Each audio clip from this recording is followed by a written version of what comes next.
14 жашка чейинки жашөспүрүм Премьер лигасынын алкагында азырынча күн сайын 4-төн беттеш. Бул жерде орун алып жаткан мезгили.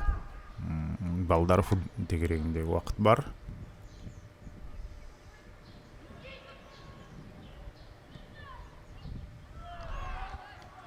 Ал учурда ошентип эсеп саны бул жерде ачылды көпкө чейин.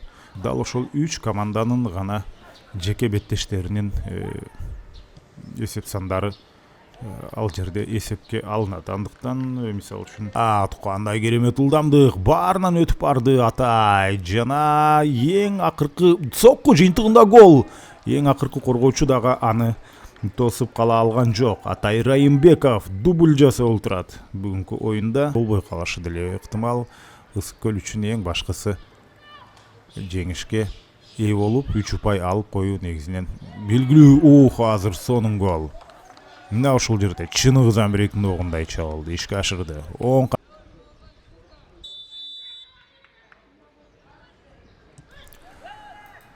Мына ошентип Атай Райымбеков, 7-чи Айдар Жусупов, 9-чу азыр өтө сонун мүмкүнчүлүк бул жерде жер алды.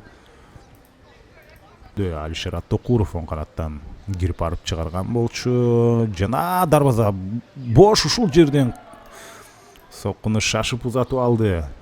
Кечки 6-дан эртең мененки 9-га чейин ал жерде бир сера чай ичип туруп эле. Азыр жакшы сокку, бирок таамай эмес. Андан кийин уктап ысык көл үчүн жеңишке жетип коюу негизинен маанилүү болот. Азыр Нарынча ауылда Съезбеков жекеме-жеке чыкты жана Съезбеков гол жаратты. Мына эсеп ошентип камеранын тушуна туруп алган, албетте туура эмес. Азыр болсо бул жерде топ айпанттын ичине жүктөлдү. Элмирза Лакуновдун тепкени. Жана дарбазачы топту кармап кала алган жок. Дагы бир сокку гол. Мына Нарын ошентип экинчи голду жаратып кетип олтурат. Ысык көл көз көрүнү ошентип мына ар кандай варианттар бар. Эң башкысы утулуп калбоо керек. Азыр Нарын кезектеги чабуулун ишке ашырууда, жакынкы бурчка сокку.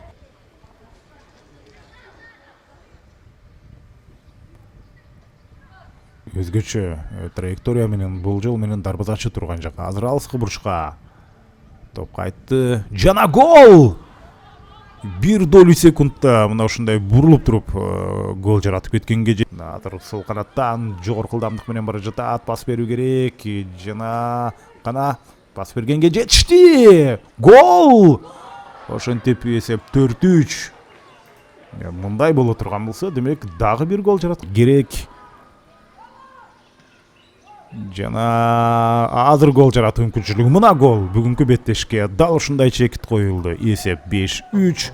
Ысык көл экинчи иретине 5 гол жаратып олтурат бул турнирде.